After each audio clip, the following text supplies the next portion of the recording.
મારી ભક્તિ કરી તો મારા દીકરાએ કરીશ। માં કોઈના આહુડા કદાચ મને જોવાતા નહીં, મને લાડ લડાયા તો મારા દીકરાએ લડાયા કે માં આવનારા ભાવિક ભક્તોનું ભલું કરજે, તો એના બોલે લાખોનું ભલું કરવા વાળી માતા છું। કેમ? મને પ્રેમ કર્યો છે તમારા દીકરાએ કર્યો છે, અને એની ભક્તિથી પ્રસન્ન થઈ અને જાગૃત બની અને એ ભાવના કરે છે ને, એ પ્રાર્થના કરે છે ને તમારા માટે કે માં તારા પારે આયેલા દુખિયારાના દુઃખ માં તું દૂર કરજે। માં આવી લાખો લોકોની વસ્તી આજ આપણા બારેજા ધામમાં આવે છે, તો માં કોઈ નિરાશ ના થવા દેતી। માં કોઈ તો કદાચ મારા દીકરાને રાજી કરવા માટે તમારા જેવા લાખો દુખિયારાના દુઃખ ભાગવા વાળી મેરડી માતા છું।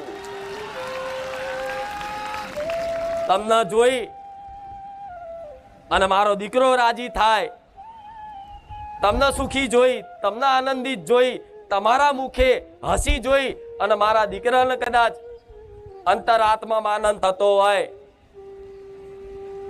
કે આપણે બારેજા ધામમાં આવ્યા પછી કેટલા ભાવિક ભક્તોનું દુઃખ દૂર થાય, તો એને રાજી કરવા માટે તો કરોડો ના પહોંચું મારું નામ મેલડી નહીં।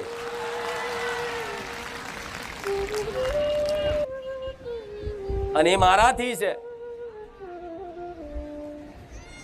ભક્તનો ને માતાનો એક આત્મીય પ્રેમ શું હોય ને, એ તો હજુ તમને અનુભવ નહીં કે માં કોને કહેવાય, માતા કોને કહેવાય। એક વખત દીકરાઓ તમારા ઘેર બેઠેલી માને કદાચ લાડ લડાઈ જોજો, એની સાચી ભક્તિ કરી જોજો, એને નિસ્વાર્થ પ્રેમ કરી જોજો, એને સન્મુખ થઈ જોજો। જગતમાં એવા લાડ ને એવા પ્રેમ કરશે ને કે દુનિયાના પ્રેમ ભૂલી જશો।